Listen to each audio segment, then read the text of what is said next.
স্বাগত। আজকে বাংলাদেশে আপনাদের সঙ্গে আছে আমি খালেদ মহিউদ্দিন। কখনো ভোটে কখনো মাঠে থাকে রাজনীতির লড়াই, থাকে দেখা না দেখা আরো অনেক প্রতিযোগ। হালে যোগ হয়েছে কূটনীতির দৌড়, এক্ষেত্রে অবশ্য শক্তির চেয়ে কৌশলে ফাঁদি বেশি কার্যকর। এসব নিয়ে আজকের আলোচনা বোধ ও বুদ্ধি।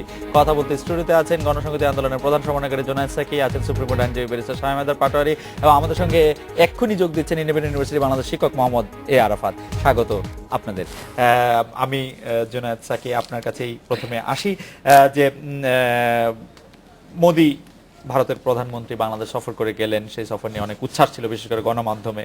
সরকারি দলও অনেক ধরনের কথাবার্তা বলেছে।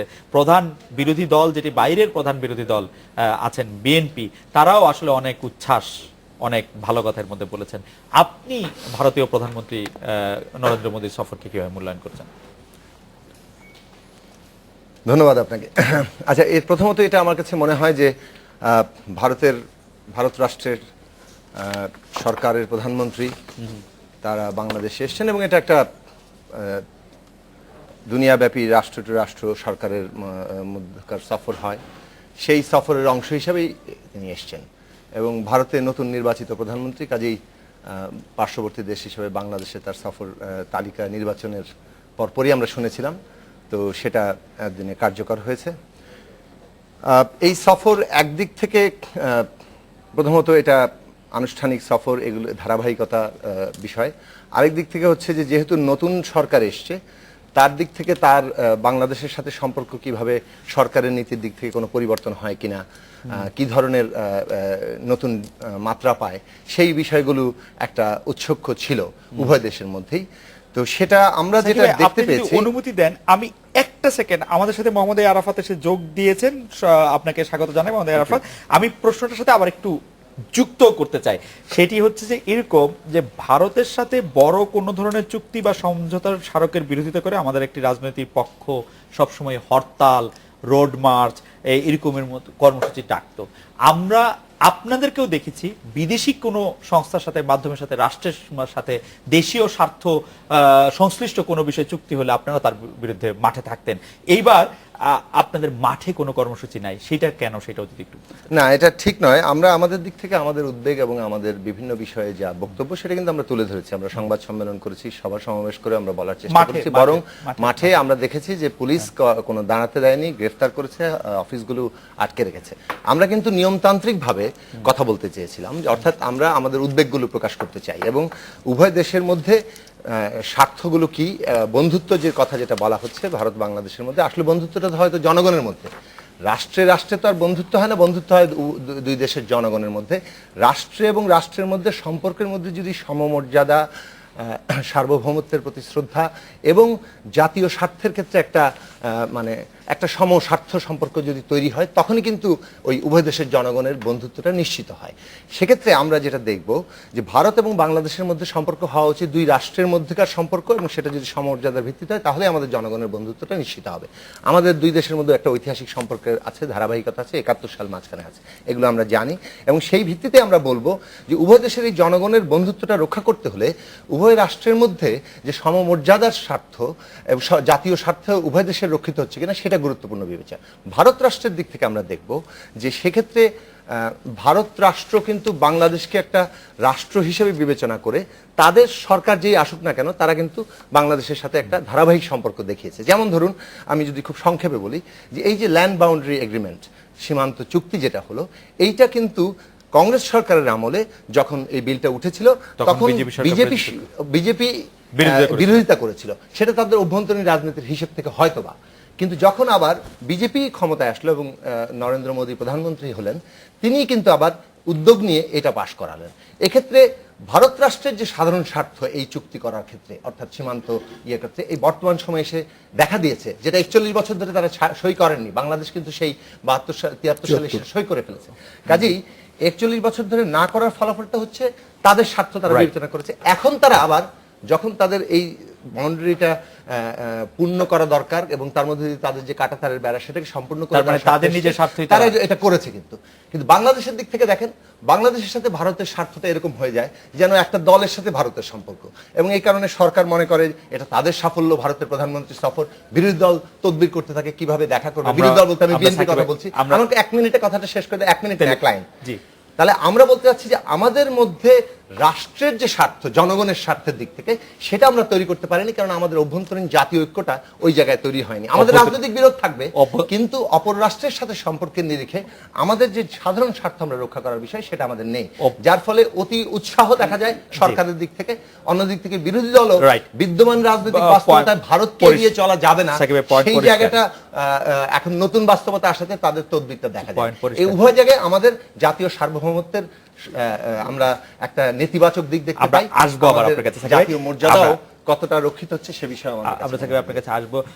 ব্যারিস্টার শামীম আহমেদ পাটোয়ারী, জাতীয় পার্টির যে চেয়ারম্যান এইচ এম এরশাদ, তিনি মাননীয় প্রধানমন্ত্রীর উপদেষ্টা, মন্ত্রীর পদমর্যাদায় নিযুক্ত একজন রাষ্ট্রদূত, কিন্তু উনি যে কতটা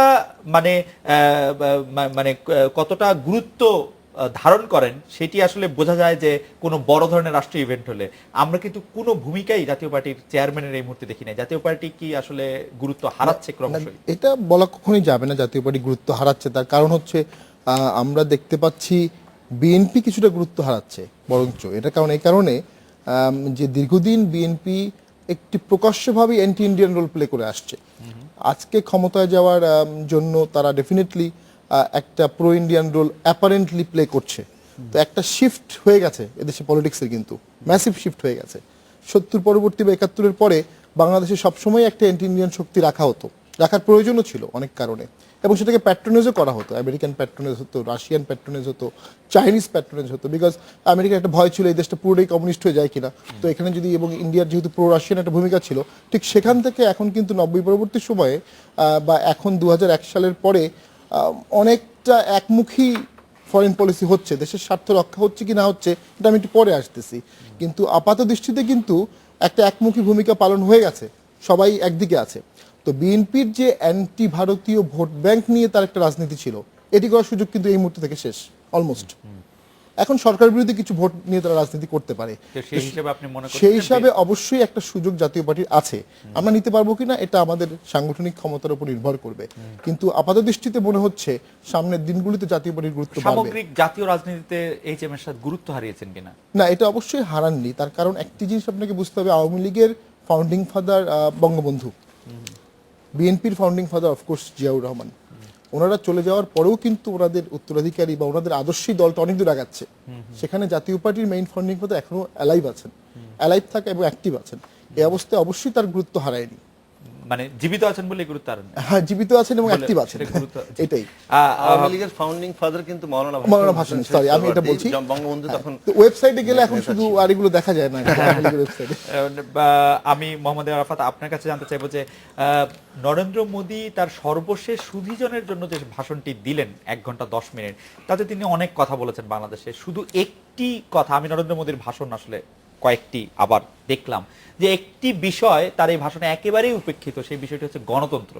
আপনার কাছে কি মনে হয় যে উনি এক্সটেম্পো বলেছেন বলে এটি হঠাৎ করে হারিয়ে গেছে, নাকি এটি আপনার কাছে মনে হয় যে মানে উনি আসলে বলতেই চাননি? আপনার কি বিশ্লেষণ সেটা জানতে চাইবো। তার আগে ছোট্ট করে একটা কারেকশন, যেটা হলো বঙ্গবন্ধু আওয়ামী লীগের ফাউন্ডিং ফাদার নন, এটা কিন্তু সত্যি কথা। বাংলাদেশের বঙ্গবন্ধু বাংলাদেশের ফাউন্ডিং ফাদার, আর মাওলানা ভাসানী, হোসেন সৈয়দ সোহরাওয়ার্দী, ওনারা আসলে founding father of Awami League.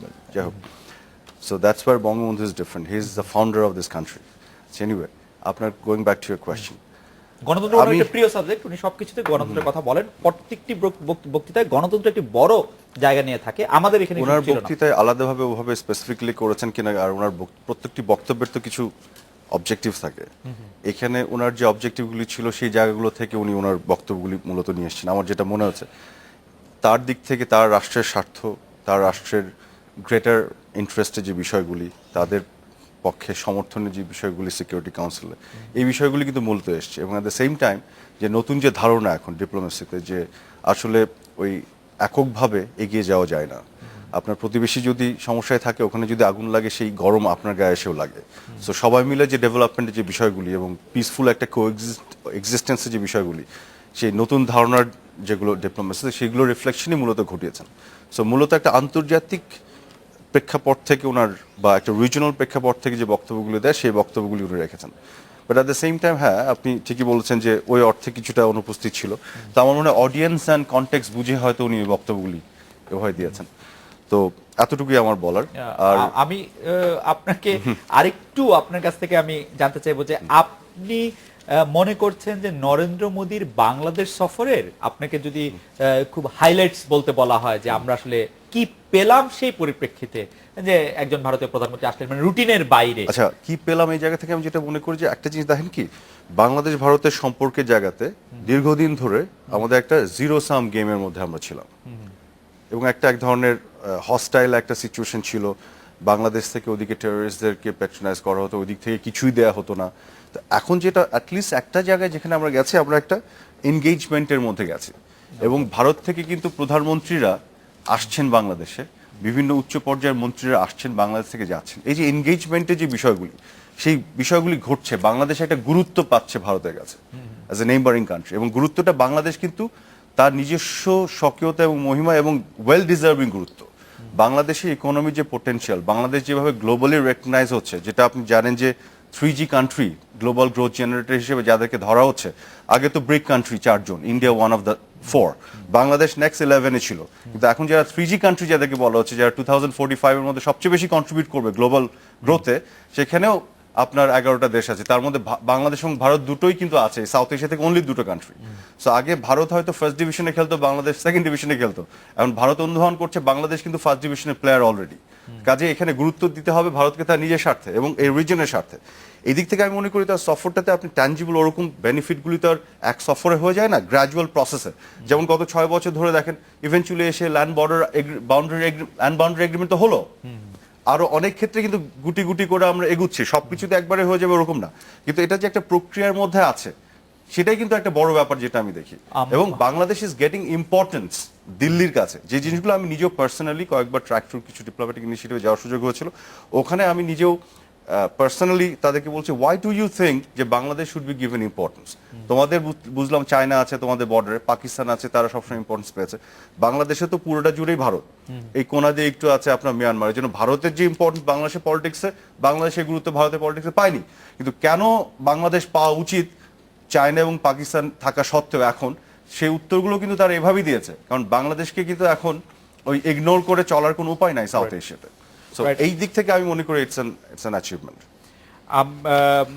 আমরা একটা বিরতি নিচ্ছি আরাফাত, আমরা আবার একটু বাজেটের প্রসঙ্গে ফিরে যেতে চাই। জোনায়েসাকে আমরা যখন আপনার কাছে ফিরবো বা আপনাদের কাছে ফিরবো, এই বিষয়ে আরেকটু কথা কি ছিল আপনার? আচ্ছা, আমরা তাহলে এইটি একটু অল্প করে শুনে আমরা একটু বাজেটের প্রসঙ্গে যেতে চাই, যে বাজেটের বিরতি থেকে ফিরে আসার পরে আমরা একটু আসছি আপনার কাছে। ফিরে এলাম আজকের বাংলাদেশে। আপনি নরেন্দ্র মোদীর সফর নিয়ে বলতে চাচ্ছেন, সাকিব ভাই খুব সংক্ষেপে যদি বলেন তাহলে আমরা বাজেটের বিষয়টিতে একটু আসতে চাই। আচ্ছা, আমি খুব সংক্ষেপে বলি। আমি আসলে ভেবেছিলাম যে এই বিষয়ে হয়তো আজকে পুরো আলোচনার সময়টা হবে। আমার মনে হচ্ছে যে দক্ষিণ এশিয়ার জনগণের স্বার্থ নিয়ে আমাদের বাংলাদেশের দিক থেকে উদ্বেগ প্রকাশ করা দরকার, এবং সে নিয়ে কিভাবে আমরা এগোতে পারি সে বিষয়ে আমাদের কথাবার্তা বলা দরকার। তার থেকে একটা বিষয় আমি খুব গুরুত্বপূর্ণ মনে করি, যে দক্ষিণ এশিয়ায় যদি আমরা ভারতের একটা কর্তৃত্ববাদী ভূমিকা দেখি, তাহলে কিন্তু দক্ষিণ এশিয়ার যে সাম্প্রদায়িক সম্প্রীতি সেটা ক্ষতিগ্রস্ত হবে। ফলে ভারতের এক্ষেত্রে দক্ষিণ এশিয়ার রাষ্ট্রগুলোর মধ্যে একটা গণতান্ত্রিক সম্পর্ক কিভাবে নির্মিত হতে পারে সে বিষয়ে কিন্তু আমাদের দিক থেকে উদ্বেগ প্রকাশ করে ভারতের দিক থেকে এগিয়ে আসা দরকার। দ্বিতীয়টা হচ্ছে যে প্রত্যেকটি রাষ্ট্রে অভ্যন্তরীণ গণতন্ত্র, দক্ষিণ এশিয়ার সাধারণ যে গণতান্ত্রিক সম্পর্ক, তার জন্য একটা খুবই ইতিবাচক ভূমিকা তখনই কেবল তৈরি হতে পারে। ফলে বাংলাদেশ সহ সবগুলো দেশে গণতন্ত্র আছে কিনা, এবং সেইটা কিন্তু গুরুত্বপূর্ণ প্রশ্ন হয়ে দাঁড়িয়েছে, এবং এই প্রশ্ন উদ্বেগ সকল দেশের মধ্যেই, বাংলাদেশ সহ আরো দেশের মধ্যে আছে, যে এই সব দেশের অভ্যন্তরীণ গণতন্ত্রের ক্ষেত্রে ভারতের ভূমিকা যতটা না সহায়ক, তার চেয়ে ভারতের অভ্যন্তরীণ কিংবা তার রাষ্ট্রীয় স্বার্থের সুবিধা অনুযায়ী সেটা নির্ধারিত হয়। এর বাইরে বাংলাদেশের আপনিও কি এরকম বিশ্বাস করেন যে গণতন্ত্রের সংজ্ঞা আসলে এক এক জায়গার জন্য এক এক রকম, এক এক সময়ের জন্য এক এক রকম হতে পারে? না, অবশ্যই গণতন্ত্র মানে আমি সেরকম কোন লিনিয়ার ডেফিনিশন দিচ্ছি না। আমি যেটা বলছি যে গণতন্ত্রের ঐতিহাসিক বিকাশটা প্রত্যেক অঞ্চলে পার্থক্য ঘটে, কিন্তু তার কতগুলো সার্বজনীন দিক আছে। যেমন গণতন্ত্রের প্রথম স্টেপ বলা হয় একটা প্রতিনিধিত্বশীল সরকার, সুতরাং সেইভাবে অনেকগুলো জায়গা দাঁড়ায়। আমি মনে হয় যে কি বলতে চেয়েছি আপনি বুঝেছেন। আর কয়েকটি দিক আমি শুধু সংক্ষেপে বলে চলে যাচ্ছি। এক, যে আমরা সুন্দরবন সহ প্রকৃতি রক্ষা করতে চাই, বাংলাদেশ ভারতের চুক্তি আছে, কিন্তু একই সাথে আমরা দেখব যে নৌ প্রোটোকল চুক্তির মধ্য দিয়ে সুন্দরবনের ভেতর দিয়ে জাহাজ যাচ্ছে। আমরা দেখব যে ভারত বাংলাদেশের বন্ধুত্ব চাওয়া হচ্ছে, কিন্তু নদীর যে চুক্তিগুলো সেগুলো খুব বেশি না, সাকিব, ঠিকঠাক মতো হচ্ছে না। আমরা বলবো আপনি খুব বাণিজ্য দ্রুত বৈষম্য বলছেন বটে, কিন্তু এগুলি একটু সরলীকরণ হচ্ছে যে নৌ প্রোটোকলের কারণে সুন্দরবনের মধ্যে যে জাহাজ যাচ্ছে সেই ব্যাপারটা কিন্তু সেই ঠিক না। চুক্তি ব্যবহার করে আমরা সেই চুক্তি ব্যবহার করে না, আপনি এখন হয়তো সময় দিবেন না। আচ্ছা ঠিক আছে, কিন্তু তারপর ধরুন আমার রিলায়েন্স চ্যানেল আদানি যেভাবে আমাদের এখানে বিনিয়োগের সুযোগ পেল, আমরা কি সেই এই যে বিশেষ আইনের আওতায় আমরা কি ওগুলোর খুঁটিনাটি আজকে বলা যাবে না যে রিলায়েন্স তার সেই সামালকোটের প্রজেক্ট কিভাবে আমাদের এখানে এই যে ইয়েতে আনতে চাইছে, মানে সেগুলো বাদ দিলাম। আমি বলতে চাইছি যে বাণিজ্য বৈষম্যের বিষয়টা আপনাদের দেখেছি যে আমরা দেশীয় কোম্পানিগুলো যে বিনিয়োগের সুযোগ সেইটা পাচ্ছে কিনা বাংলাদেশের পণ্য। আমি একটু জিজ্ঞেস করতে পারি যে ধরেন আমরা দেশি কোম্পানিগুলিতে যখন কিন্তু আমরা সেখানে কি সুবিধা পাবো? কাঁটাতারের বেড়াতে এইভাবে থেকে এনসার্কেলড হয়ে থেকে এটা বলা আছে তো কি সুবিধা পাবো? না, সেই এটা আপনি কি দেখেন? আমরা কি সুবিধা পাবো সেগুলো বাংলাদেশের জনগণকে জানতে হবে। তাছাড়া কাঁটাতারের এটা সুযোগ দিলে এটা আমরা জানাতে পারবো কিভাবে আস্তে আস্তে। আসলে বন্ধুত্ব হবে এই প্রশ্নগুলো, অর্থাৎ কিছু স্ববিরোধিতা, কিছু ইয়ের জায়গা, বাংলাদেশের জনগণের কতগুলো জেনুইন ন্যায্য উদ্বেগ আছে, না, সেই সাকিব, উদ্বেগগুলো আমাদের প্রকাশ করা দরকার এবং তার ভিত্তিতে প্রকৃত বন্ধুত্ব হতে না পারে বলে আমি মনে শুধু করি। ছোট করে একটা জিনিস জানতে চাই, সেটা হচ্ছে যে দেশীয় কোম্পানিগুলির কাউকে যদি এই সুযোগ দেওয়া হতো বা যখন এর আগে এরকম ধরনের মানে বর্ধিত সুযোগ দেওয়া হয়েছে তখন কিন্তু আপনারা এটা প্রতিবাদ করেছেন, আপনাদের জন্য আত্মীয়তার কথা বলেছেন, আপনারা বলেছেন যে এটা সরকারি দলের সুবিধাপুষ্ট লোকরাই এই সুবিধা পাবে। একই সুবিধা যখন রিলায়েন্স আর আদানির সুবিধা যখন দেশীয় কোম্পানিগুলিকে দেওয়া হয়, আপনারা বলতেন কিনা একই কথা? না, এখন আপনারা বলছেন দেশীয় কোম্পানিকে কেন দেওয়া হলো? আপনি এই চুক্তির বিরোধিতা যে আমরা গঠনকালীন সময় থেকে করে এসেছি এই যে এই বিশেষ আইনে, সে বিষয়ে কি আপনার কোনো সন্দেহ না, আছে? সে বিষয়ে আমার কোনো সন্দেহ নেই। সুতরাং সন্দেহ নাই, কোন আমরা- আইন? কিন্তু এখন এই যে কিন্তু আপনি এই- বলছেন যে কোন আইন? দেশীয় কোম্পানিকে কেন এই সুযোগ দেওয়া হচ্ছে না, সেই জন্য আমি সেটা জানতে আমরা চাই। বলিনি কিন্তু। আপনি কি আমি বলছি বাংলাদেশের কোম্পানিগুলো যখন ভারতে যেতে চায়, হ্যাঁ, বিনিয়োগ হ্যাঁ, করতে চায়, মানে বিনিয়োগ করতে চায়, আমাদের পণ্যগুলো যখন সেভেন সিস্টার্সে যেতে চায়, বাংলাদেশের দুটো কিন্তু দুই জিনিস, পণ্য সেভেন সিস্টার যাওয়ার বিনিয়োগ করা। বিনিয়োগ- না, আমরা আমি- কিন্তু আমি সব আমরা ধরনের- কিন্তু এটা কিন্তু আচ্ছা, আমাদের সাকিব, ইন্টারেস্টের সাকিব, পক্ষে আসবে না। আমি একটা কথা বলছি যে আমরা যে আমাদের বাণিজ্য- কোম্পানিগুলি আমরা চাই না ভারতে বিনিয়োগ করুক, আমরা চাই আমাদের কোম্পানিগুলি আমাদের দেশেই করুক। না, না, না, আমরা চাই আমি ভারত বলছি থেকে যে পৃথিবীর সব দেশের কোম্পানিগুলি বাংলাদেশে বিনিয়োগ করুক। আমরা FDI চাই। সম্ভবত বাংলাদেশের আমাদের বিডিএমই দেশের- 50 একর জমি চেয়েছে ওখানে। সুতরাং আপনি বাংলাদেশের জনগণের সেটা- বিভিন্ন সেটা অন্য ব্যবসায়ী জিনিস, স্বার্থের that's a অন্য different কি issue. চাচ্ছে সেটা পরের প্রশ্ন। Right. আমরা বলছি যে যখন সুবিধাটা হবে তার একটা ন্যায্য ভিত্তি থাকা ন্যায্য সুবিধার ন্যায্য ভিত্তি থাকা সুবিধা কথা। যখন আমরা একতরফা ভাবে দেখি, আমার মনে হয় যে এবং এই যে- ন্যায্য ভিত্তির প্রশ্নটি খুবই ন্যায্য আচ্ছা, প্রশ্ন। ন্যায্য ভিত্তির প্রশ্ন একটু আমি বলতে জি, পারি? জি, একটা মিনিট কি সময় খুব দিতে পারবেন? সংক্ষেপে যদি- খুব আচ্ছা, সংক্ষেপে যদি একটা বলেন, মিনিট কি- আরাফাত ভাই। আচ্ছা, এক মিনিট, এই যে হ্যাঁ। ট্রানজিট ইস্যু নিয়ে যেটা সাকিব ভাই বললেন যে অনেক কিছু আমরা জানি না, বা যে ওদেরকে ট্রানজিট দিব আমরা কি পাবো। আপনি যদি এন্টায়ার কানেক্টিভিটি বিষয়টা দেখেন তাহলে দেখবেন যে এখানে কিন্তু ওই জিনিসগুলো আছে। ভারত চাচ্ছে তার আপনার সেভেন সিস্টার নর্থ ইস্ট থেকে বাংলাদেশের উপর দিয়ে মেইনল্যান্ড ইন্ডিয়াতে তাদের প্রোডাক্ট নিয়ে যেতে। এটা হচ্ছে ট্রানজিট। বাংলাদেশ কিন্তু এর মধ্যে স্টিক থাকেনি, বাংলাদেশ কিন্তু এর মধ্যে আরো অনেকগুলি কম্পোনেন্ট ঢুকিয়েছে এবং এটাকে বলছে ট্রানজিট না কানেক্টিভিটি। এটার মধ্যে অন্যান্য কম্পোনেন্ট কি আছে? বাংলাদেশ বলেছে at the same time Nepal ভুটানকেও ভারতের ট্রানজিট দিতে হবে থ্রু ইন্ডিয়া, যাতে বাংলাদেশে প্রবেশ করে মংলা পোর্ট ইউজ করতে পারে। এটা তো আমাদের স্বার্থে আমরা চেয়েছি। আমরা এটাও বলেছি চায়নার ইস্টার্ন পার্ট থেকে তাদের ওয়েস্টার্ন পার্টে যে লম্বা দূরত্ব ক্রস করে তাদের পানির পথ পেতে হয়, সেটা তারা নর্থ ইস্টের মধ্যে দিয়ে বাংলাদেশে এসে আপনার চিটাগং পোর্ট ইউজ করতে পারে। তা আমরা কি চাচ্ছি? পুরো কানেক্টিভিটিতে যেগুলো আছে, ভারত কি চেয়েছে এবং আমরা কতগুলি কোম্পানি ঢুকে ন্যায্যতার ভিত্তিতে কানেক্টিভিটি ইস্যুটাকে বাংলাদেশের স্বার্থে এবং সবার স্বার্থে নিয়ে আসার চেষ্টা করছি, সেগুলো তো আছে। আমার মনে হয় যে আরাফাত ভাই যেটা বলেছেন সেটা একদম মানে বুলসাই, এটা ঠিকই বলেছেন, কিন্তু সমস্যাটা হয় যখন ডক্টর মনমোহন সিং বাংলাদেশে আসছিলেন, ভারতের প্রধানমন্ত্রী সাবেক, তখন আমরা কিন্তু বলেছিলাম, আমাদের সরকার থেকে বলা হয়েছিল যে আমরা যে ট্রানজিট সুবিধাটা ভারত আমাদের কাছে চাচ্ছে সেটা আমরা তখনই বাস্তবায়ন করব যখন আমরা তিস্তা থেকে পানি পেতে শুরু না, করব। এটা বলা হয়নি, অফিসিয়ালি এটা বলা হয়নি, এটা গণমাধ্যমে এসেছিল অনেক আলোচনায়। কিন্তু আপনি একটা জিনিস দেখেন, এই জিনিসটা আমি সেদিনও বলেছি, লিসেন একটু খেয়াল করেন, ট্রানজিটের সাথে বা কানেক্টিভিটির সাথে আমি তিস্তাকে লিংক করতেই চাই না, গভর্নমেন্টের সেই স্ট্যান্ড না। এই বছর লিংক করে না, না। কিন্তু মনমোহন সিং এর না, সঙ্গে না, লিংক না, করা না, হয়েছিল। না, না, আর করা আমরা- হয়নি। কোথাও একটা সেকেন্ড, কোথাও কোনো অফিসিয়াল স্টেটমেন্ট আপনি দেখাতে পারবেন না যে গভর্নমেন্ট এই কথা বলেছিল। বিভিন্ন গণমাধ্যমের টক শোতে আলাপ আলোচনা এগুলো অনেকে বলেছিল আমরা তিস্তা দিব, তিস্তা পেলে ট্রানজিট দিব। গভর্নমেন্টের স্ট্যান্ডটা যেটা আমি বুঝেছি, যেটা আমি ক্লারিফাই করতে পারি, আমি বেশ কিছু ট্র্যাক টু ডিপ্লোম্যাটিক ইনিশিয়েটিভগুলোতে পার্টিসিপেট করার সুযোগ হয়েছিল, সেই অভিজ্ঞতা থেকে বলছি, তিস্তা হচ্ছে আমার রাইট। তিস্তার যে পানি আমি পাবো সেটা কিছু বিনিময় না, এটা আমার রাইট, এটা আমি রাইটটা আমাকে নিতে হবে, আমি এটা নেগোশিয়েট করে নিব। ট্রানজিটের বিষয়টা ইজ কমপ্লিট ডিফারেন্ট। এখানে আমি কানেক্টিভিটির মধ্যে বাংলাদেশকে ইনক্লুড করে বাংলাদেশের স্বার্থ রক্ষা করে কিভাবে রিজিওনাল কানেক্টিভিটি এস্টাবলিশ করে ইকোনমিক ডেভেলপমেন্ট করা যায় এন্টায়ার রিজনে, সেটা ডিফারেন্ট ইস্যু অল টুগেদার। আমি এটার সাথে তিস্তার সাথে লিংক করতেই চাই না।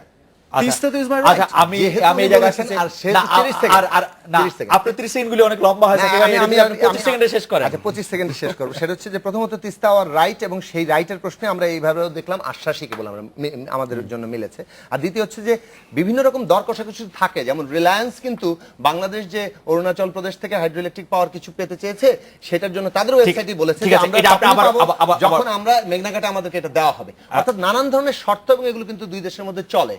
সেক্ষেত্রে আমরা কি পাবো কানেক্টিভিটির মধ্যে দিয়ে? আপনি ভাষা চেঞ্জ করছেন, আমার মনে হয় সেটা কি আমাদের পাবো এটা আমরা public জানি। discourse- আমার মনে হয় যে public বেশি discourse সামনে আলোচনা আসা আমরা দরকার। জানি। তাহলে বেশি- বন্ধুত্বটা শক্ত হবে, কি সেটা পাবো আমাদের এটা আমরা বন্ধুত্ব। জানি। না, You let me allow me to say it, না, I can give you আচ্ছা, the ঠিক list আছে, of আমরা it, what you get it. জনগণের জানার এটার সাথে জন্য তিস্তা আমাদের বেশি সরকারের স্বামীমাতা কাছে আমরা নিশ্চয়ই- বেশি তথ্য চাই। বেশি স্বামীমাতা নিশ্চয়ই এই সব প্রসঙ্গে এই আপনি প্রসঙ্গে বলতে যেটা পারেন। আমি বলবো যে আসলে অনেকগুলো স্বপ্ন আমরা দেখছি এবং সেটার কিছু বাস্তবতাও আছে।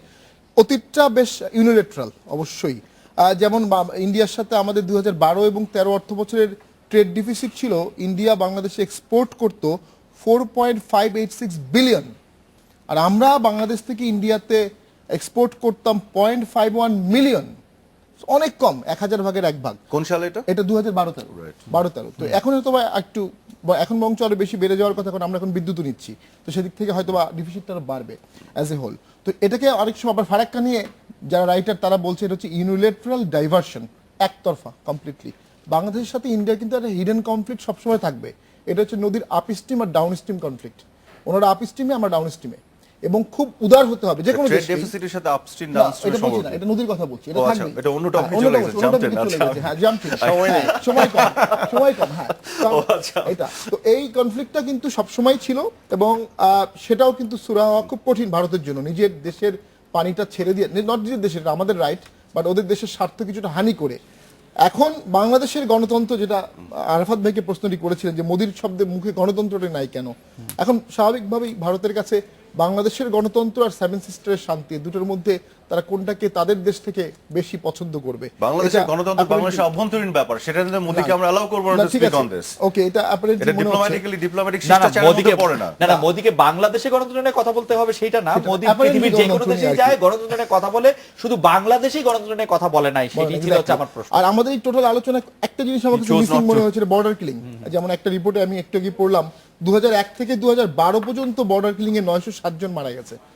এটা কবে থেকে কবে? 2001 থেকে 2012, রাইট, হ্যাঁ। রাইট, 960 জন মারা গেছে। আর ফেলানি কিন্তু ঝুলিয়ে রাখা হচ্ছে তাদের চোখের সামনে, এটা নিয়ে আর কিছু ডিফেন্ড করার কিছু নাই, এটা আমাদের একদম শকিং। এবং এই বিষয়ে কিন্তু আমরা এক্সপেক্ট করেছিলাম মোদী সাহেব স্পষ্ট করে বলবেন যে উনি এটা বন্ধ করার ব্যাপারে এটা অত্যন্ত মানবিক একটা বিষয়। না, উনি অবশ্যই একটু বলেছেন যে যেই মারা যাক, যেখানেই মারা যাক, তা সে আসলে একজন মানুষ, মানুষের মৃত্যু আমাদের কাম্য নয়। যাই হোক, আমরা আবার আলোচনা আসছে, আমি একটু বাজেটের প্রসঙ্গে যেতে চাইছিলাম। ঘটনাটি আবারও মোদির সফরে এবং তিস্তার পানিতে একটু আটকে থাকছে। আমরা ফিরে এসে নিশ্চয়ই আবার এই বিষয়ে একটু কথা বলবো। আমরা ফিরছি কিছুক্ষণ পরে।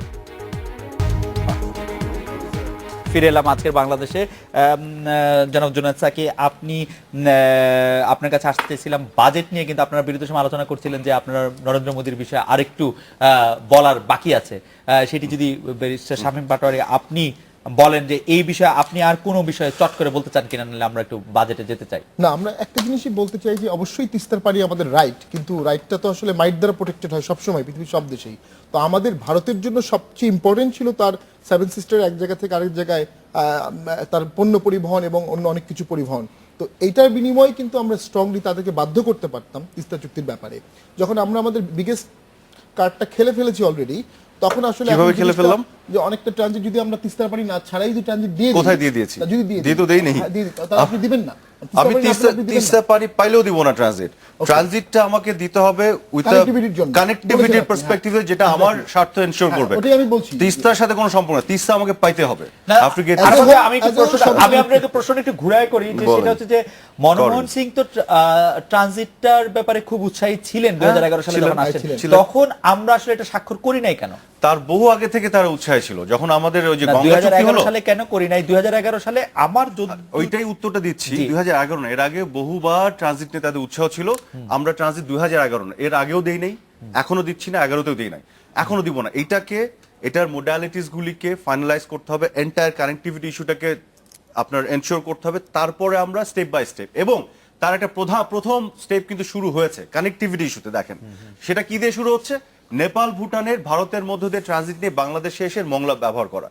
এই কম্পোনেন্ট কিন্তু স্টার্টেড, খসড়া চুক্তি অনুমোদন করেছে, গ্র্যাজুয়ালি এটা যাবে। আমরা চায়নাকেও আমরা চাই যে থ্রু ইন্ডিয়া বাংলাদেশের পোর্টে আসুক, তার গ্র্যাজুয়ালি তারপরে ইন্ডিয়াও যাবে। এইটা বাংলাদেশের টোটাল স্বার্থটা, এই কানেক্টিভিটি থেকে কি লাভবান হবে বাংলাদেশ, সেই জিনিসটা এনশোর করে তারপর আমরা এখানে যাব। এবং তিস্তা আমাদের সাইমালটেনিয়াসলি প্যারালি এটা চলতে থাকবে, এটা আমাদের পেতেই হবে। That has nothing to do with this. এটাই হচ্ছে ব্যাপারটা। আর আরেকটা জিনিস আপনি যেটা বলছিলেন একটু আগে, সাকিব ভাই সম্ভবত বলছিলেন যে আমাদের পোর্টের আছে কিনা, ক্যাপাসিটি আছে কিনা বা সামথিং।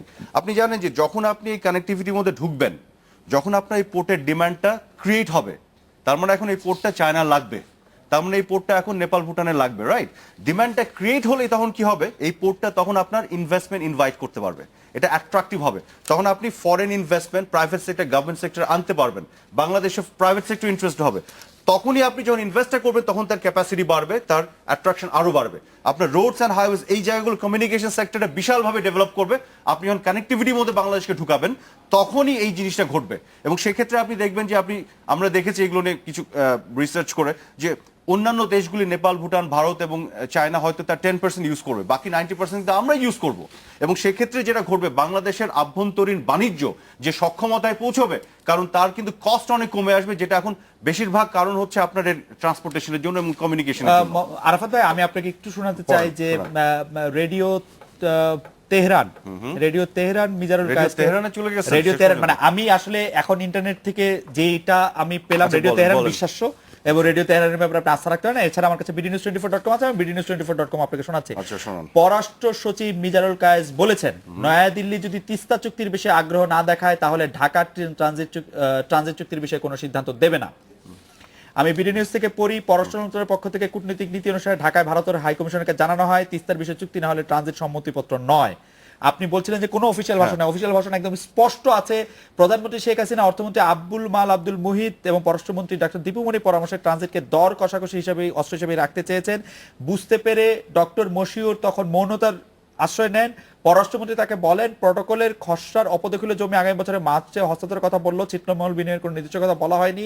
এভাবে অস্পষ্টতা নিয়ে চুক্তি হতে পারে না। তিস্তা চুক্তি এখন না হওয়াতে যেহেতু অপেক্ষা করতে হচ্ছে, তাই বিস্তারিত নির্দিষ্ট করার মধ্যে পরে ওই ট্রানজিটের প্রটোকল হতে পারে না। একটা জিনিস আপনাকে বলি, আমি প্রথমে বলেছি যে গণমাধ্যমগুলোতে এই বিষয়গুলি এসছে, গণমাধ্যম কোট করছে, কিন্তু মিজানুল কায়েস পররাষ্ট্র সচিবকে কোট করছে। হ্যাঁ, এক্স্যাক্টলি। কিন্তু পররাষ্ট্র সচিব মিজানুল কায়েসকে কোট করা হচ্ছে, অফিশিয়াল ভাষণ। উনি রোজিত মিতাকে গভর্নমেন্টের অফিশিয়াল কোন ডকুমেন্টস, গভর্নমেন্টের অফিশিয়াল কোন ভার্সন, কোন ওয়েবসাইটসে এটা বলা আছে, বা গভর্নমেন্টের কোন ইলেকট্রনিক মিডিয়ার কোনো একটা আপনি পার্টিকুলার কমেন্টস দেখান যেখানে এটা বলা হয়েছে। This is exactly what I am saying. আমি আপনাকে একটু আগে বলেছি যে গণমাধ্যমে এই বিষয়গুলোকে মিসকোট করা হয়েছে, বিভিন্নভাবে আনা হয়েছে, বিভিন্ন আলোচনায় বলা হয়েছে, ট্রানজিট অ্যান্ড তিস্তাকে লিঙ্ক করা হয়েছে, কিন্তু অফিশিয়ালি এটা ডিপ্লোম্যাটিক কোনো নর্মস এবং এর মধ্যেও পড়ে না, শিষ্টাচারের মধ্যে পড়ে না যে আপনি ভাবে বলবেন এটা না দিলে এটা দিব না। এটা কখনো অফিশিয়াল কোনো স্টেটমেন্ট, কোনো কমেন্টের মধ্যে আসেনি। And I can challenge this. আপনি রেডিও তেহরানকে বলছেন, আমি তো বলছি যে গণমাধ্যম বিডি নিউজকেও বলছি, ডেইলি স্টারকেও বলছি আসলে, যে ডেইলি স্টারও প্রায় একই কথা বলেছে। রোজিত মিত্তারকে ডেকে পাঠিয়েছিল তৎকালীন ভারতীয় হাই কমিশনার মিজানুল কায়েস, তার ব্যাখ্যা চান কেন তিস্তা চুক্তি এটা হলো না। এবং মনমোহন সিং আসলে ওই সময় ট্রানজিট চুক্তির ব্যাপারে খসড়া তৈরি করে নিয়ে আসছিলেন, তাদেরকে সে সময় মানা করা হয়েছে। এবং আসলে পররাষ্ট্র সচিব সাংবাদিকদেরকে বলেছেন তিস্তা চুক্তির বিষয়ে আগ্রহ না দেখায় তাহলে ট্রানজিট চুক্তির ব্যাপারে এই মুহূর্তে কোনো সিদ্ধান্ত বাংলাদেশ দিচ্ছে না। পররাষ্ট্র সচিব বলেছেন, আমি পররাষ্ট্র সচিবকে, আমার মনে হয় যে পররাষ্ট্র সচিব বলছেন মিজানুল কায়েস, পররাষ্ট্র সচিব আমি আসলে স্টেটমেন্ট দেন, অফিশিয়াল না, মানে উনি সাংবাদিকদের বলছেন, অফিশিয়াল আর কি বলবেন, মানে প্রাইভেটলি বলেছেন। না সাংবাদিকদের বলেছেন, সাংবাদিকদের বলেছেন। আমার মনে হয় যে পররাষ্ট্র সচিব অফিশিয়াল না, officially which is not, that's what I'm saying। কোন অফিশিয়াল প্রেস কনফারেন্স করে এই ধরনের কোনো কথা বলা হয় সাংবাদিকদের জিজ্ঞেস করার জবাবে মিজানুল কায়েস এই কথা বলেছেন। গণমাধ্যম এগুলোকে মিসকোট করেছে এবং এগুলো নিয়ে আমার মনে হয় যে আমি একটু বলি, that was never the stand of the government। আচ্ছা, আমি একটু কথা বলি, সেটা হচ্ছে যে এখানে উনি যে তথ্য বলেছেন পররাষ্ট্র সচিবের বরাত দিয়ে, যখন পররাষ্ট্র সচিব বলেন তখন তো সেটা আসলে একটা দায়িত্বশীল সরকারের প্রতিনিধি বলছেন। এখন তিনি প্রেস কনফারেন্স করে বলেছেন, লিখিতভাবে বলেছেন কি বলেননি সেগুলো একটা পর প্রশ্ন। উনি তো এটার প্রতিবাদ জানাননি, ফলে তার মানে এটার একটা জায়গা আছে। কিন্তু আমি ওই জায়গায় যাচ্ছি না। আপনার কথার সাথে শুনেন, আমি আপনার কথার সাথে এমনিতে এই বিষয়ে কিন্তু এক জায়গা থেকে আমি অবশ্যই একমত যে তিস্তা আমাদের আসলেই রাইট, এই তিস্তা আমাদের অধিকার, কাজে তিস্তা আমাদের এমনিতেই পেতে হবে। আমরা ট্রানজিট Absolutely. দেই আর না দেই, আমাদের তিস্তা পাওয়ার ক্ষেত্রে আমাদের অধিকার কোনোভাবে খর্বিত হয় না। transit আমরা না দেওয়ার ব্যাপারে কিন্তু interested না। আমাদের We want to যেটা put it in the যেটা জরুরি context. বিষয় যে তিস্তার অধিকার, এই অধিকারটা প্রাপ্যতার ক্ষেত্রে আজকে যে মানে দীর্ঘসূত্রিতা আমরা দেখতে পাচ্ছি, যেটা আসলে সময় ছিল না বলে আমি এই প্রশ্নগুলো খুব বিস্তারিতভাবে বলতে পারছি না। যে গঙ্গার একতরফা পানি প্রত্যাহারের প্রশ্ন কিংবা টিপাইপুকে বাঁধের যে নিয়ে এখনো পর্যন্ত যে জটিলতা, শঙ্কা, উদ্বেগ সবই কিন্তু বহাল আছে, সেগুলো নিয়ে কোনো আলোর দিশা আমরা পাচ্ছি না। কিন্তু অন্য যেগুলো ডিসপিউটেড জিনিস কিংবা মানে যেগুলো আমাদের জন্য কার্ড হিসেবে কাজে লাগতে পারে সেগুলো মানে এগিয়ে যাচ্ছে, সেটাই হচ্ছে প্রশ্ন।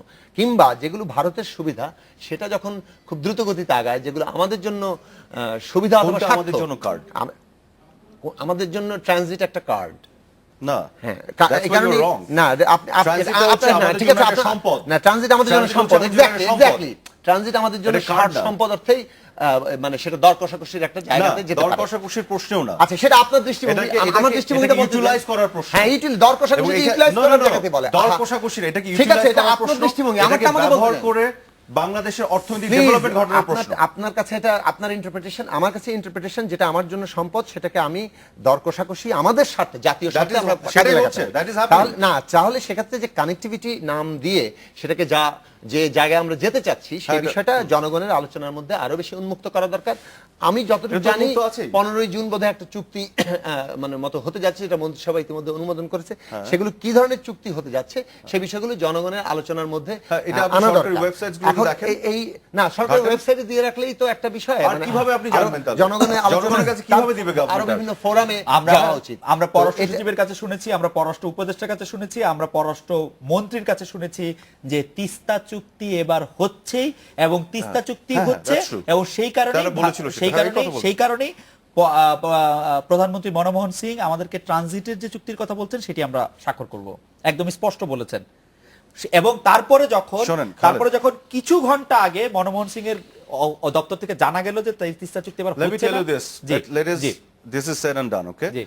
There was no official statement. You cannot show me from any official documents or any. এটা তো official document এ থাকে না। No, অবশ্যই থাকে। যদি প্রেস কনফারেন্সে বলে there should be a footage or some kind of official document যেখানে কোথাও বলা হয়নি অফিশিয়ালি যে আমরা তিস্তা না হলে ট্রানজিট দিব না। আমি আবারও পররাষ্ট্র সচিব মিজানুর- Nothing as such. আমি বলি এগুলো পররাষ্ট্র আপনি সচিব- যেসব গণমাধ্যমের কথা বলছেন এগুলো হচ্ছে বিভিন্নভাবে তারা ইন্টারপ্রেট করেছে, না, আলোচনার মধ্যে পররাষ্ট্র এনেছে, সচিব এবং মিজানুল তারা কায়েস- এগুলো হচ্ছে পররাষ্ট্র বিভিন্ন সচিব ধরনের- মিজানুল কায়েস বলেছেন নয়াদিল্লি যদি তিস্তা চুক্তির বিষয়ে আগ্রহ না দেখায় তাহলে ঢাকা ট্রানজিট চুক্তির বিষয়ে কোনো সিদ্ধান্ত দেবে না। আপনি আমাকে এটা কে বলেছে? মিজানুল কায়েস বলেছেন। কাকে বলেছে? মিজানুল কায়েস সাংবাদিকদের বলেছেন, প্রাইভেটলিও না। তাই যদি বলে জি। তাহলে তো এটা একটা ফুটেজ থাকবে, কোনো না কোনো গণমাধ্যম কভার আর করেছে। গণমাধ্যম থেকে তো আমি পড়ছি। আপনি তো পড়ছেন, that's what I am saying. গণমাধ্যমগুলো তো যখন রিটেন ভার্সনে যেই বিষয়গুলো আমি নিয়ে আসছে, they have misquoted it. আচ্ছা ঠিক আছে, আমি আবার একটা বিরতি নিচ্ছি, বিরতির পর ফিরে এসে আমি দেখি আরো কিছু গণমাধ্যমের কোট আপনাকে দেখানো যায় কিনা। ফিরে এলাম আজকে বাংলাদেশে, আমার হাতে অবশ্য প্রথম আলো আছে এবং প্রথম আলোতে মিজানুল কায়েসকে আচ্ছা খালেদ, করে আপনাকে একটি আমি যে বক্তব্য- কথাটা দিয়ে শুরু করলাম জি, আপনি একই কাজ করতেছেন। আমি আপনাকে বারে বারে একটা জিনিস বললাম যে গণমাধ্যম মিথ্যা কথা বলে। গণমাধ্যম সেটা কি আমি বলেছি? জি, আপনি বলছেন এই মুহূর্তে- গণমাধ্যম মিসকোট করেছে। আপনি এখন এটা মিথ্যা গণমাধ্যম কথা মিসকোট বললেন। করেছে। যে মিসকোট মানে মিথ্যাই, মানে না। সাংবাদিকতার ভাষায় কিসের মিথ্যা মানে কি? চেয়ে- যেটা মিথ্যা- বলেছে ওইটাই বলেন। মিসকোট মানে মিথ্যা। আপনি বাংলা বলেন মিসকোট কি? আচ্ছা হোল্ড অন মিসকোটটা কি আপনি বলেন বাংলায়? তাহলে মিসকোট বলেছি, মিসকোটটাই বলেন, মিথ্যা তো বলেন না, বাংলা করে বলার দরকার নাই। there's a difference in how you use the word, right? একটা জিনিস হচ্ছে যে গণমাধ্যমে আলোচনায়, গণমাধ্যমের বিভিন্ন বিশ্লেষণ এবং গণমাধ্যমের বিভিন্ন রিপোর্টিং এ এই জিনিসগুলোকে এইভাবে ট্যাগ করা হয়েছে এবং লিঙ্ক করা হয়েছে, যার মধ্যে দিয়ে একটা পারসেপশন ক্রিয়েটেড হয়েছে যে তিস্তার আর ট্রানজিটের ব্যাপারটা linked. But that is not true. আমি যেটা বলেছি, গভর্নমেন্ট, এবং I stand by this even today, যে গভর্নমেন্টের কোনো অফিসিয়াল প্রেস কনফারেন্স থেকে, কোনো অফিসিয়াল ডকুমেন্টসে, কোনো অফিসিয়াল কোনো স্ট্যান্ড আপনি এখন পর্যন্ত আমাকে দেখাতে পারবেন না, আদার দেন দ্য সো কল্ড গণমাধ্যম, আপনি দেখাতে পারবেন না যেখানে গভর্নমেন্ট এই কথা বলেছে আর গভর্নমেন্ট এই স্ট্যান্ড নিয়েছে। Okay. এবং আমি তো বলছি যে গণমাধ্যমে এই কাজটা করেছে, সেটাই আপনি আবার আমাকে শোনাচ্ছেন বারে বার। মানে তো এটা তো বলে লাভ গণমাধ্যম- নাই, এটা তো বলে লাভ নাই। না না, গণমাধ্যম আটকেছে মানে তো গণমাধ্যম নিজে থেকে আটকায়নি, গণমাধ্যম পররাষ্ট্র সচিবকে উদ্ধৃত করছে। আপনি বলছেন যে সেটি বানানো উদ্ধৃত উদ্ধৃতি। করছে না। সেটি হচ্ছে বানানো উদ্ধৃতি। হ্যাঁ, তারা শোনেন গণমাধ্যমে কিভাবে এগুলো হয়, ইউ নো ইট, যে তারা বিভিন্ন পর্যায়ে ইন্টারঅ্যাক্ট করে, কথা বলে, তাদের মতন করে একটা কিছু রিপোর্ট তৈরি করে। আমি এই জন্য বলছি যে পররাষ্ট্র সচিব বা পররাষ্ট্র মন্ত্রীর আপনি কোনো স্টেটমেন্ট দেখান তার মুখে আমি শুনতে চাই footage. There is nothing as such. কি বলেছে, আপনি- কিভাবে আপনি- মিসকোট আপনি- কি রিপোর্ট আপনি- করেছেন, আপনি ফুটেজ দেখলে তাহলে আপনি বিশ্বাস করবেন ইটস ওকে। আপনি এটা পারবেন না। যখন পারবেন না তখন আপনি বিশ্বাস করবেন। আমার মনে হয় যে ফুটেজ ছাড়া আমরা কিছু লেখাপড়া আসলে বিশ্বাস করি অনেক সময়, এটা আমাদের একটা দুর্বলতা। যাই হোক, সাকিব ভাই, আপনি বাজেট নিয়ে বলতে চাইছিলেন, আপনি যদি খুব সংক্ষেপে বলেন, আমাদের হাতে আসলে খুব বেশি সময় নেই। আচ্ছা, হ্যাঁ, সংক্ষেপে আসলে সময় নেই। আর শেষ করি যে ভারত বাংলাদেশের জনগণের মধ্যে বন্ধুত্বের বিষয়টা নির্ভর করছে, আমাদের যে ঐতিহাসিক বন্ধুত্ব সেটাকে আরো শক্তিশালী করার জায়গাটা নির্ভর করছে ভারত বাংলাদেশ রাষ্ট্রের মধ্যে যে সমমর্যাদা এবং উভয় দেশের জাতীয় স্বার্থ রক্ষার যে একটা সমভিত্তি, তার উপর আমরা কতটা দাঁড়িয়ে থাকতে পারছি। সেটা ক্ষতিগ্রস্ত হলে বন্ধুত্বের আওয়াজ দিয়ে বন্ধুত্বটা আসলে ঠিকমতো হবে না, মানুষের মধ্যে প্রশ্ন থাকবে, মানুষের মধ্যে অবিশ্বাস থাকবে এবং সেটা কেবল হয়তো বাড়বেই। তো সেই জায়গা থেকে আমরা আশা করব যে বাংলাদেশে সরকার বাংলাদেশের স্বার্থ রক্ষার জন্য চেষ্টা করবে। বাংলাদেশের স্বার্থ নিয়ে কথা বলতে গেলে গ্রেফতার করবে, বাড়ি অফিসের সামনে পুলিশ দিয়ে ঘেরাও করে রাখবে, মিটিং করতে দিবে না। এইটা কোনো গণতান্ত্রিক আচরণ হতে পারে না, যেটা আমরা 6 তারিখে এবং 7 তারিখে দেখেছি। তো আমরা বাজেট নিয়ে সংক্ষেপে আসি। আমরা বিস্তারিত আলোচনা করতে পারবো না। আমি একটু মাঝখানে একটু আনন্দবাজারকেও কোট করতে চাই। আনন্দবাজার 2011 সালের 7 সেপ্টেম্বর আপনি একই কাজ বারবার করে কি লাভ? আনন্দবাজার পত্রিকা কোট করছে আমাদের লোকজনকে, সেটাও আপনাকে একটু আমাদেরকে একটু শুনিয়ে, মানে আমরা সাংবাদিকরা মিসকোট করি, ওরাও মিসকোট করে কিনা সেটা আপনারা জানা দরকার। আপনি একটা মিসকোট show me some official statement of the what is official statement, যেখানে মানে অফিশিয়াল স্টেটমেন্ট হচ্ছে যে কথাটা, জাস্ট এ মিনিট, আপনি যখন একটা ইন্টারভিউ করেন, আপনি যখন একজন একটা ওপিনিয়ন নেন, নিয়ে যখন পত্রিকায় ছাপান, আপনার তার একটা থাকে না, একটা ডকুমেন্টস থাকে না, তার একটা ভার্সন থাকে না, আপনার রেকর্ডেড ভার্সন আর ফুটেজ বা কিছু একটা তো থাকে তো সেই রেকর্ডেড এটা যদি রেকর্ডেড ভার্সন তো ইন ওয়ার্ডও থাকে। হ্যাঁ, ইন ওয়ার্ডে তো আপনার প্রচন্ড মিস ইন্টারপ্রিটেশন, মিস কোটেশন, এগুলো তো হচ্ছে। আমি একটা কথা শুধু বলি, আমি সেই জায়গাটাই তো চ্যালেঞ্জ করছি আপনাকে। এখানে এটা যখন একবার স্ট্যাবলিশড হয়, তাতে সেটা চ্যালেঞ্জ তো করেন নাই পররাষ্ট্র মন্ত্রণালয়। এগুলো যখন স্ট্যাবলিশড হয়ে যায় একটা পারসেপশনে, তখন এগুলো বাংলাদেশে আমি কিন্তু ওই সময় পত্রিকায় উদ্ধৃত করছি। এই ধরনের একটা ফিজুল তর্ক করে লাভ নাই। আমি just show me the document. আমি জাস্ট বাজেট নিয়ে একটা কথা বলতে চাই যে আমাদের এখানে মানে আসলে বাজেট নিয়ে খুব সংক্ষেপে বলা তো আসলে এখানে যাচ্ছে না, কিন্তু একটা মধ্যম আয়ের দেশের লক্ষ্য এখানে দেখানো হচ্ছে। কিন্তু আমি মানে আমি শুধু শিক্ষার একটা কথা বলি। বাংলাদেশের গত কয়েকদিনে আমরা দেখলাম যে প্রাথমিক শিক্ষকরা, সহকারী প্রাথমিক শিক্ষকরা রাস্তায় তাদের একটা মানবিক জীবনের দাবিতে তারা তাদের বেতন নিয়ে কথা বলছেন। যে দেশের প্রাথমিক শিক্ষকরা রাস্তায় সারা বছরের বহু সময়ে সেখানে অনশন অবস্থান আর করতে থাকেন, যে দেশে, সেই দেশে কিভাবে মধ্যম আয়ের দেশে যাবে, যে দেশের ক্লাস 5-এ যারা পিএসসি পরীক্ষা দেয় আর ক্লাস 10-এ এসে যারা এসএসসি পরীক্ষা দেয় তার বিরাট অর্ধেকের কমে নেমে আসে, এই বিরাট ড্রপ আউট চলে, সেই দেশে কিভাবে একটা মধ্যম আয়ের দেশে যাবে। বাজেটে আমরা দেখলাম এই বিষয়ে কোনো বিশেষ উদ্যোগটা নাই। আমাদের শিক্ষকদের জীবন মানের উন্নতি, শিক্ষার উন্নতির সাথে সম্পর্কিত, শিক্ষার মানের উন্নতির সাথে সম্পর্কিত। কাজেই আজকে প্রাথমিক শিক্ষকদের সহ সমগ্র শিক্ষকদের বিশ্ববিদ্যালয় পর্যায় পর্যন্ত তাদের জন্য আলাদা শ্রেণী, আলাদা বিশেষ বেতন কাঠামো, এটা করা দরকার এই কারণেই যে আমরা আসলে আমাদের একদম দক্ষ শিক্ষিত জনগোষ্ঠী তৈরি করছি যারা আগামী দিনে বাংলাদেশটা গড়ে তুলবে। দ্বিতীয়ত হচ্ছে এই যে ভ্যাট আরোপ করছে আবার প্রাইভেট ইউনিভার্সিটির উপরে, যেটা আসলে ওই ছাত্রদেরকে টিউশন ফির উপরে যে পড়বে। তো আমি এরকম অনেকগুলো বিষয় তুলতে পারবো। আমি শুধু শিক্ষার কথাটাই বললাম যে বাজেট কিন্তু আয় ব্যয়ের হিসাব, কিন্তু তার পেছনে থাকে হচ্ছে পলিসি কিংবা নীতি। কোন খাতে আয় হবে, কোন খাতে ব্যয় হবে, সেই নীতিগুলো যদি তাকাই, সেই নীতি একটা শক্ত ভিত্তির উপর দাঁড়িয়ে মধ্যম আয় কিংবা উন্নত বাংলাদেশের কোনো নীতি আমরা দেখিনি। বেরিসা পাটোয়ারি, আপনি বাজেট নিয়ে 10 সেকেন্ডে বলবো যে যেটি বললাম, বেসরকারি বিশ্ববিদ্যালয়ের টিউশন ফির উপরে ভ্যাট, এর আগেও কিন্তু বেসরকারি বিশ্ববিদ্যালয় কর দিচ্ছে, ভ্যাট দিচ্ছে, এটা অসামঞ্জস্য কিন্তু রয়ে গেছে, কিন্তু টিউশন ফির উপর 7% ভ্যাট আরোপ করা হচ্ছে। এটা আমি মনে করি চরম অনৈতিক, কারণ যেখানে এই সেক্টরে সরকারের সাবসিডি দেওয়া উচিত, সাবসিডি দিচ্ছেই না, উল্টো ভ্যাট দিচ্ছে, এটা খুব অনৈতিক। আজকের অনুষ্ঠান আমাদের এখানে শেষ করতে হচ্ছে। মোহাম্মদ আরাফাত, বেরিসা শাহিন পাটোয়ারি এবং জোনায়েদ সাকি, আপনাদের অনেক ধন্যবাদ। এই ছিল আজকের বাংলাদেশে দেখা হচ্ছে আগামীকাল এই সময়। শুভরাত্রি।